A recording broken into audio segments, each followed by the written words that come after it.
Hey everyone, how's it going? Octopus here and welcome back to evercrisis. We're going to be talking about limit breaks, everything that's been updating the game, some hidden features, a couple of things you guys should be doing to prioritize limit break unlocking, easy ways to level up characters, new materia, dungeon, story. There is so much to cover in this.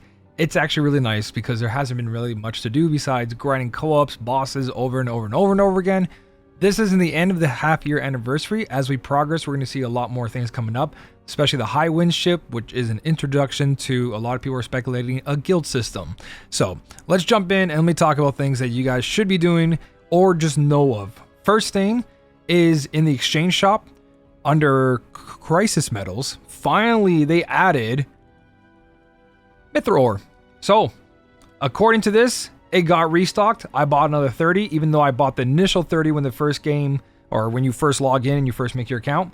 I got another 30 out of this, but it actually says monthly stock. So with the weekly co-ops and this monthly stock, we're going to be getting a guaranteed of 60 of these every month, which is really, really big. So now you need enough crisis medals for the Buster Sword and that. Besides that, everything else in this shop is not really worth it. There's a couple things as a new player might help out, but these are all farmable, right? You can farm all this. Never really prioritize things you can farm in a game. It's just not worth it. Now, when it comes to the egg event, we got a second shop out of this. And out of the second shop, we got a bunch of draw tickets. Most important thing for you guys to do, if you're new to the game and you're just slowly getting a little bit of eggs, you can't do the harder quest. Or if you're just someone who doesn't have the time, or you're not like catching that 34 out of 34 and it caps, right? Because you don't go back in 24 hours. Prioritize stuff that you can't farm. So that being mithril ingot is the most valuable thing here, into mithril ore. And I would actually argue that weapon parts are the most valuable, because this is continuous power no matter what happens in the game. This plus blue crystals means that character will always get stronger. New weapon comes out, you can upgrade that weapon. So make sure you prioritize the weapon parts, the ingots, and then the draw tickets. Everything else can be farmed in this game. Even the new weapon upgrade stuff, it can all be farmed eventually, right? Where you can't sit there and farm weapon parts. You can't sit there and farm mithril ore or mithril ingots. So if you are new, those are what you should be aiming for. 1, 2, right? Zack's weapon parts, most valuable stuff in the game. Everything else, chocobles give it to you, quests give it to you, so on and so on. So with that being said, Red 13 got a new weapon, pretty cool. 31 boost and fire potency. Doesn't have any sigil breaks, but it's all 20% materia slots, which is nice, and it's AoE. Is it fantastic compared to like pulling the gacha stuff? No, but for a free weapon, that actually is really, really nice. So that being said, mithril ore galore. Everything else going on in the game. We're looking at new dungeons. So under your dungeon tab, you're going to have a new, no criteria dungeon, but if you do the new chapter 6, I think number 2, you're unlocking the very hard over here, which has 57 days, so don't stress it, right? Especially as a new player, work up to this. You only have a limit of this. These crisis keys restock 3 per week. So take your time, wait till you're at the strongest, and then attempt these at the last day. But we got two new crisis dungeons. So more blue crystals, more crisis coins for that mithril ore and that buster sword. But with that being introduced, we do get a new materia. So under synthesize, you can turn this recipe on and off if it's on. I know you guys can't see, it's behind me. But this button right here, if you turn it off, it shows you all the materia in the game that you don't own. And all you gotta do is click on that materia and then come back over here. And you see this book right here? That's right over here. Click on that and it'll tell you where it is. If it doesn't show you where it is, it's not in the game yet. Where now, Healing Essence of Darkness, if I click on it, complete Coral Prison normal. So the crisis dungeons, if I go beat that, I will unlock Healing Essence of Darkness. So we're going to be waiting for Silence plus the Breach materia. They're not in the game yet, but with the new chapter and everything, right? New story. Have fun with that. I'm not going to spoil it. It's a lot of fun. We cover 3 major areas, which is really cool, which means Vincent is coming up sooner than we think. I'm probably going to be saving all my blue crystals for Vincent.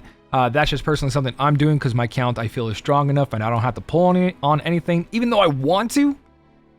I'm going to try to save like 200,000 blue crystals for Vincent. One of my favorite characters, if anything, the top character when it comes to this. So let's jump in and let's talk about limit breaks. I've been seeing people recommend, and I don't really like this idea at all. It's terrible. Don't do limit break farming here. And what do I mean is that if you guys want to activate, and here's a really quick way of doing this. See up here in the top right, this is the menu. Open that, go to stream missions, and this is all the stuff for summons and for your character's limit breaks. And to unlock the new Clim Hazard on Cloud, you have to do a bunch of things. You can keep track here, or you can go to your stat stream from this menu too. But you have to use Cloud's limit break 10 times. Every character has this mission, right? Barret. You use Barret's limit break 10 times. So people were recommending that you go in here and you do the score battle, the lowest one for 10 tickets, and then you get a guaranteed limit break because the eggs activate limit break. So 10 times, 100 tickets, but look at the rewards. If you're spending 10 tickets down here and you do the best score, you get 9 eggs and 26 gold. Do that 15 times or 10 times per character. When these new ones come out at 150, right? If you look at, let's just say a really bad score, even the worst score, 162, right? That's 15 times. If you do 9 times 15, it doesn't even come close to any of these. Well, this one does come close, but like, you're not going to hit the worst score. You're going to hit somewhere up here. Look at that, 540. You're wasting your event tickets. Do not farm limit breaks over here, right? Because this shop is expensive. It's going to cost a lot. And last shop, a lot of us were struggling trying to complete the entire thing, even though we were getting giant major scores like myself, which I was getting almost the maximum amount of eggs, or not eggs, whatever the last event item was, but I was getting the maximum every run. So don't do this. Instead, what you guys should be doing is go to solo content, go to battle tower, and on floor 31 to 35, you have an increase of limit break. So ally limit break gauge boost 100%. You come in here, you make a party full of just HP, a decent weapon, nothing crazy, circle sigil, and a healing, just so you can break the enemy, plus you can heal, and you bring in some basic weapons or a weapon you want to clear. You want to stay in this quest until all 10 limit breaks are done, and then you beat it as fast as you can. Use limit breaks that are the fastest, so Red 13 here, charge speed of 800 versus charge speed of 1800. Use this one because you'll complete 10 faster. So this is what you want to do. All the back weapons here are survivability. Red 13, 9000 HP. Sephiroth, 10,000 HP. Cloud, 10,000 HP. You do that for all the characters until you're done all their 10 limit breaks. So you go in, and this is super quick. If you're not strong enough and you're new to the game and your limit breaks, you want to farm them up and get them unlocked, you can also do the free experience quests, so you get to level up your characters while also doing limit breaks. You'll probably only do 1 limit break per run, but you've got to play those characters over and over again to increase their experience, so you might as well. Or if you want to, like if you're all level 70 like I am, you can bring Kate Sith in and 2 characters to work on their limit breaks, and that way you level up Kate Sith at the same time that you're doing your limit breaks. So you can see already, I have Red 13's limit break on. All right, going in, boom, limit break done for 1 already for Red 13. I'm done all of it, but you look how fast these limit break charge in this floor. And it doesn't cost any stamina, doesn't cost you any event tickets, doesn't cost you anything. Just keep it on auto, use ruins, right? When the character's dying, they're going to use cure. And if they use cure, the more times they cure, the better. So here we go, Red 13's limit breaks back up again. So you get the point here, right? Now let's go talk about the new limit breaks though. Because from the whole update, story, crisis dungeons, a lot of content to do, right? You got enough to do, keep you busy for at least a couple hours.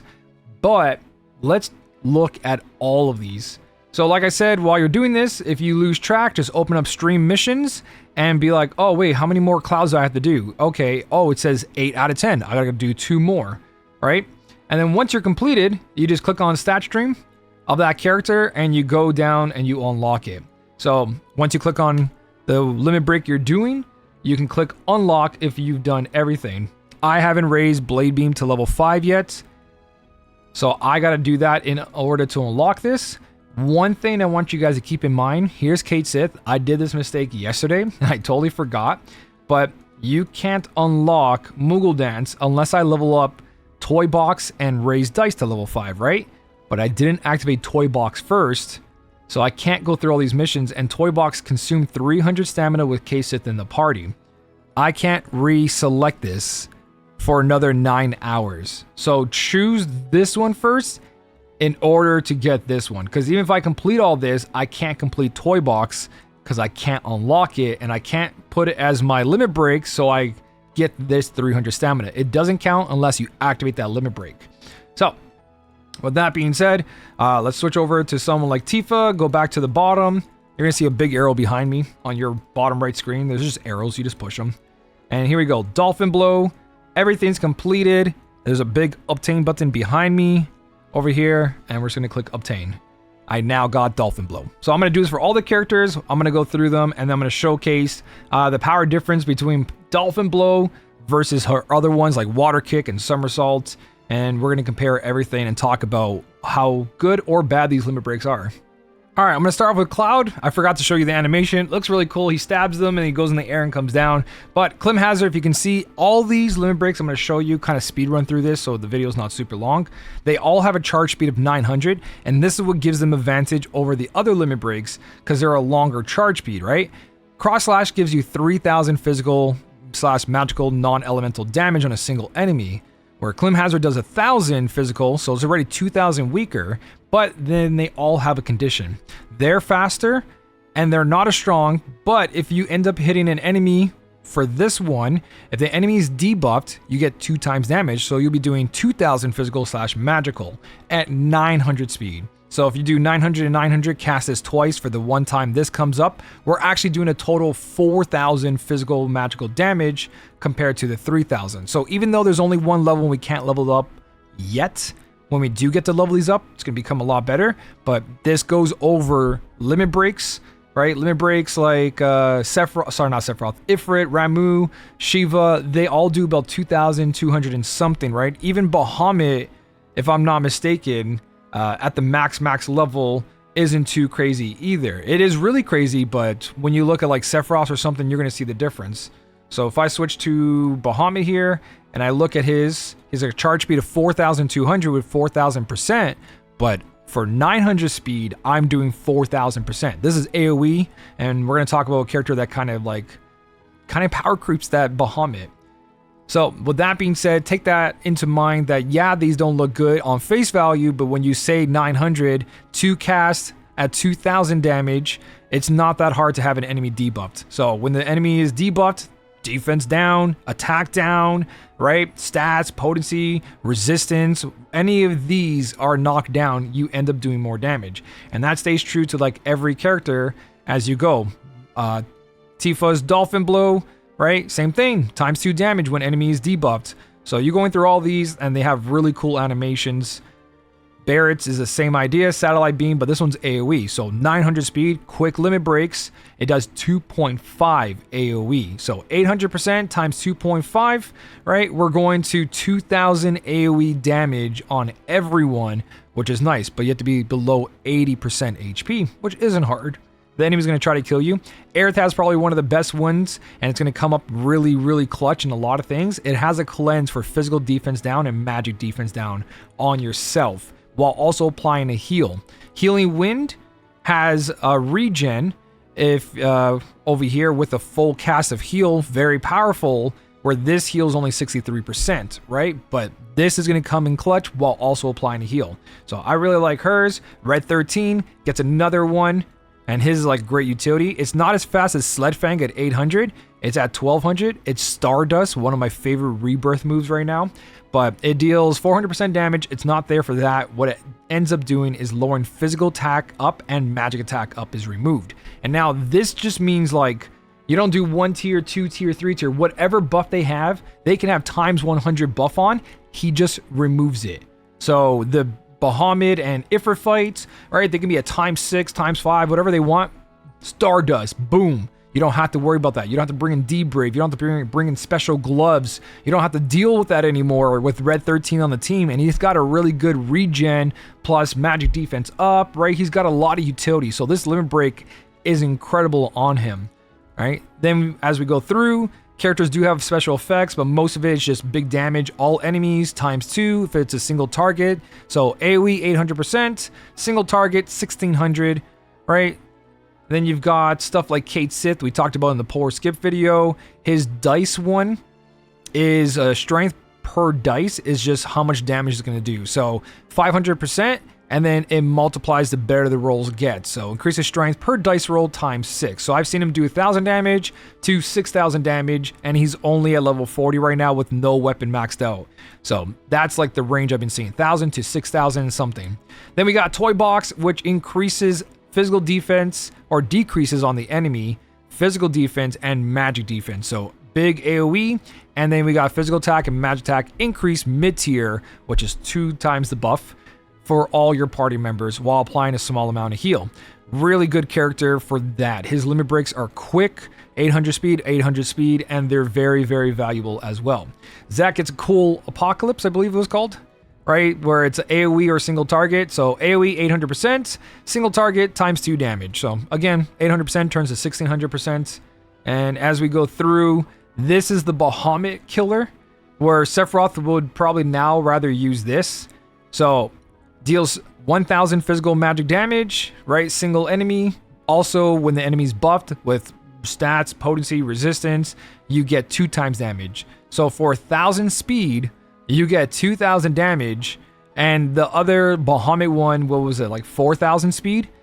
But you cast 4 of these, 2, 4, 6, 8, right? And as long as the enemy has a buff on them, this is doing 8,000 percentage of damage compared to that Bahamut's. So if we go back to the growth stream and we look at Bahamut's, charge speed is 4,200. All right, mine's not at max, so it's a little bit more than this, but it's not 8,000 worth. It is AoE. Again, Bahamut's really good for that. And if you're not playing Sephiroth, it makes sense. But if you are going to play Sephiroth, right, this does a crazy amount of damage. It's only single target, but it's a crazy amount of damage single target for that charge speed. So with that, we're going to go into, and that kind of plays true with all the other characters. They're making limit breaks as valuable as summons now. So you don't always have to have a summon equipped. So that's a general idea. 900 charge speed when the enemy, or when you have 80% or less, 2.5, right? So we're not going to 2,000, we're going 2,500 attack. Really nice as well, right? Every character has something valuable to them. Some have buffs, some have debuffs. I really like this update. Cheering shots, it's kind of like Red 13's. Physical attack is increased, all allies, Kate Sith. And magic attack is increased, all allies mid-tier. And then Matt has the one that's like Kate Sith, I believe. Physical attack up, magic attack up is removed. There's a little bit difference between them, but yeah. So, all the new limit breaks, really awesome. I'm going to showcase one limit break, and that's going to be Tifa's, just to show you guys the damage, and then we'll wrap this up. All right, so we're going to do this by getting our limit break up. We're going to give Tifa a ×3 buff. As you can see in this dungeon, it's so quick, like I said before. So we have a ×3 buff up. And then we're just going to cast a couple things. We're not going to use Cloud to debuff anyone. No defaith, no defense down, right? We're going to hit the Shahagan on the side there. So now this is up. I'll keep it targeted. And then switch Dolphin Blow. So we're hitting the little guy. No defense on him. Doing a total of 15,000 damage, right? It's give or take. Now let's compare that to a debuff. Okay, now that we have a debuff on the same enemy, we have defaith on him. We went from 14,000 damage to 29,424. No defense down, just to show the example, right? We went from 14,000 to almost 30,000, which is ×2 the damage. So really incredible for how fast that charges. So these new limit breaks are very, very powerful. If you guys don't have them yet, work towards them. Non-elemental definitely became a lot stronger. Now we don't have to be like, well, we got to use elemental, fire, ice, and thunder because that's the only summons we have. The other limit breaks were good, but not this good. They took too long to charge, not as much damage. Now these definitely kick in and they're like, whoa, this is damage. So that's the entire update. I might make a separate video showcasing all the limit breaks, the comparison, or just their animations all in one video just to have an archive of it. If you guys want to check that out, let me know in the comment section. But besides that, thank you so much for watching. Keep on smiling, and I'll smell you later.